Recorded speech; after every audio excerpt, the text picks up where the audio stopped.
কোনো পরীক্ষায় টুম্পার প্রাপ্ত নাম্বার বর্ষার তুলনায় 20% কম, ওই পরীক্ষায় বর্ষার প্রাপ্ত নাম্বার 600 হলে টুম্পা কত পেয়েছে? অপশান এতে আছে 460, অপশান বিতে আছে 360, অপশান সিতে আছে 480, অপশান ডিতে আছে 490। চলো দেখা যাক এখানে কি বলেছে। দেখো, এই যে কোনো পরীক্ষায় টুম্পার প্রাপ্ত নাম্বার বর্ষার তুলনায় 20% কম, ওই পরীক্ষায় বর্ষার প্রাপ্ত নাম্বার 600 হলে টুম্পা কত পেয়েছে। ঠিক আছে, তাহলে আমাকে কি করতে হবে? অতএব টুম্পার প্রাপ্ত নম্বর, তাহলে আমরা কি জানি? টুম্পার প্রাপ্ত নম্বর একবারে বার করে দিচ্ছি শর্টকাট মেথডে, কত? 600। তার মানে দেখো, এই তাহলে টুম্পার প্রাপ্ত নাম্বার এখানে আমি লিখছি না, এখানে হচ্ছে বর্ষার প্রাপ্ত নাম্বার, ঠিক আছে, মাইনাস বর্ষার প্রাপ্ত নাম্বারের 20%। ঠিক আছে, তাহলে আমি একবারে লিখে দিচ্ছি মাইনাস 600 এর 20%। 20% মানে কি? এত। তাহলে দেখো, এবার আমি এদের কাটাকাটি করব। 600 মাইনাস 600 ইন্টু 20/100। দেখো, এই শূন্যই আর এই শূন্যই কেটে দিচ্ছি। ঠিক আছে, আবার একটা শূন্য পড়ে রইলো, এই শূন্যই কেটে দিচ্ছি। তাহলে এবার কি পড়ে রইলো?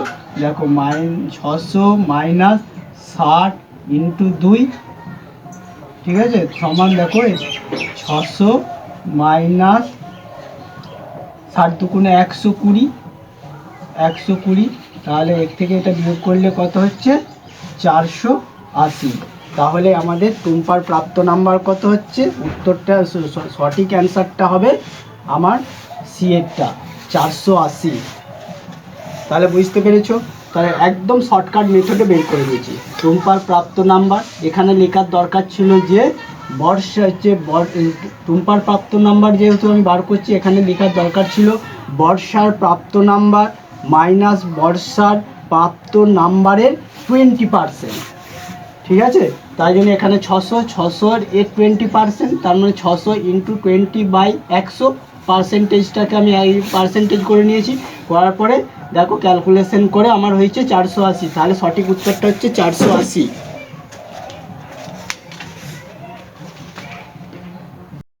কোনো সংখ্যাকে 30% বাড়িয়ে আবার 30% কমালে প্রকৃত সংখ্যাটি কি পরিবর্তন হবে?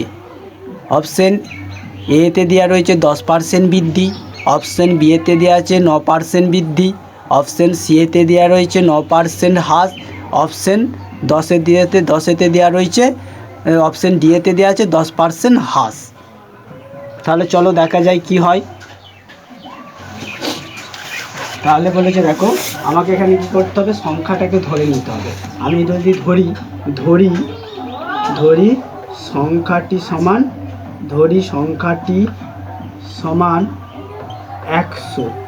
ঠিক আছে, 30%, তারপরে আবার 30% বাড়ালে সংখ্যাটি হবে 30% বাড়ালে সংখ্যাটি হবে, সংখ্যাটি হবে 30% বাড়ালে সংখ্যাটি তাহলে কত হবে? দেখো, 100 প্লাস 30 সমান 130। ঠিক আছে, তারপরে কি বলেছে? আবার 30% কমালে সংখ্যাটি হবে, তাহলে 30% কমালে সংখ্যাটি তাহলে কী হবে? দেখো, 130 মাইনাস 130 ইন্টু 30/100। তাই তো, 30% কমাচ্ছি। তাহলে দেখো, এইটার সাথে এই শূন্যই কেটে দিল, এই শূন্যই কেটে দিলাম। তাহলে দেখো কত হচ্ছে? 3 × 13 = 39, 130 মাইনাস 39 সমান 91। অতএব সংখ্যাটি পরিবর্তন হবে। অতএব সংখ্যাটি পরিবর্তন হবে 100 মাইনাস 90 সমান 9। অতএব সংখ্যাটি হ্রাস পাবে 9%। অতএব সংখ্যাটি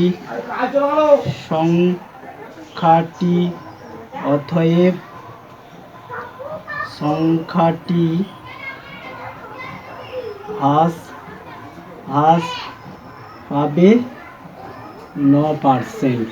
তাহলে আমাদের উত্তরটা হবে 9% হ্রাস পাবে। ঠিক আছে, সি এর উত্তরটা আমাদের সঠিক। যদি ভালো লাগে আমার চ্যানেলটা সাবস্ক্রাইব করো এবং তোমাদের একটা সাবস্ক্রাইব আমাকে নতুন করে ভিডিও বানাতে সাহায্য করবে। কোনো শহরের গত বছরের জনসংখ্যা 34,800 জন। বর্তমান বছরের জনসংখ্যা 40,716 জন হলে জনসংখ্যা বৃদ্ধির শতকরা হার কত? অপশন এতে রয়েছে 17%, অপশন বিতে রয়েছে 20%, অপশন সিতে রয়েছে 19%, অপশন ডিতে রয়েছে 18%। চলো দেখা যাক দুয়ের কোশ্চেনের সমাধান, দুয়ের যে কোশ্চেনটা দেওয়া রয়েছে তার উত্তর কত হবে। তাহলে দেখো এখানে আমাকে বলে দিয়েছে কোনো শহরের গত বছরের জনসংখ্যা 34,800 জন। ঠিক আছে, বর্তমান বছরের জনসংখ্যা 40,716 জন। জনসংখ্যা বৃদ্ধির শতকরা হার কত? তাহলে আমাকে প্রথমে কি বার করতে হবে? জনসংখ্যা বৃদ্ধি, মানে 2 বছরের যে জনসংখ্যাটা বৃদ্ধি করেছে গত বছরের তুলনায় এবছর যে জনসংখ্যাটা বেড়েছে তাদের মধ্যে ডিফারেন্স কত জনসংখ্যা বেড়েছে। তাহলে আমাকে এখানে লিখতে হবে জনসংখ্যা বৃদ্ধি। তাহলে জনসংখ্যা বৃদ্ধির ক্ষেত্রে দেখো এবছরের যে জনসংখ্যাটা আছে এখানে লিখব 40,716 জন মাইনাস গত বছরের জনসংখ্যা কত ছিল? 34,800 জন। তাহলে এদের বিয়োগ করলে কত হচ্ছে? 5,916 জন হলো।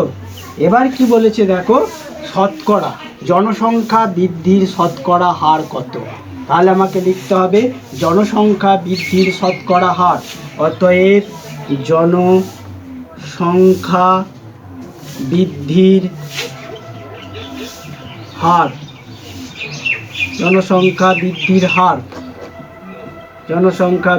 হার সমান কি লিখতে পারি?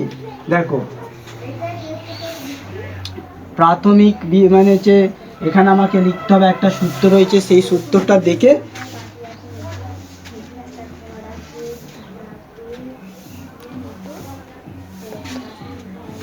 এখানে যে সূত্রটা আমরা জানি, উপরে হচ্ছে জনসংখ্যা বৃদ্ধি, যেটা মানে বৃদ্ধি পেয়েছে এই এতজন, এখানে লিখতে হবে বৃদ্ধি, এইটা হচ্ছে বৃদ্ধি, আর এটা প্রাথমিক পরিমাণ। ঠিক আছে, প্রাথমিক মানে প্রথম অবস্থায় যে পরিমাণটা ছিল সেইটা এখানে লিখতে হবে। তাহলে আমি শর্টকাটে করে দিচ্ছি। দেখো তাহলে শর্টকাটে যদি আমি করে দিই এখানটায়, তাহলে কি লিখতে পারি আমরা? দেখো জনসংখ্যা কত বৃদ্ধি পেয়েছে? জনসংখ্যা বৃদ্ধি পেয়েছে কত? 5,916 জন। আর কতজন বলছে প্রাথমিক অবস্থায় কত ছিল? প্রাথমিক অবস্থায় ছিল 34,800 জন। তাহলে এবার শতকরায় যদি প্রকাশ করা হয় ইন্টু 100। ঠিক আছে, তাহলে হচ্ছে দেখো এই শূন্যই আর এই শূন্যই কেটে দিলাম, এই শূন্যই কেটে দিলাম। ঠিক আছে, তাহলে আমার কি পড়ে থাকলো? এটা পার্সেন্টেজে দিয়ে দিলাম। শূন্য যেহেতু পড়ে থাকলো, এখানে পার্সেন্টেজ নাও দিতে পারো, শেষেও দিতে পারো। তাহলে দেখো আমি যদি উপর নিচে 4 দিয়ে কাটি, এটা যদি 4 দিয়ে কাটি, দেখো 4 দিয়ে কাটলে 5 1 ওই 4 1 4, 4 4 16।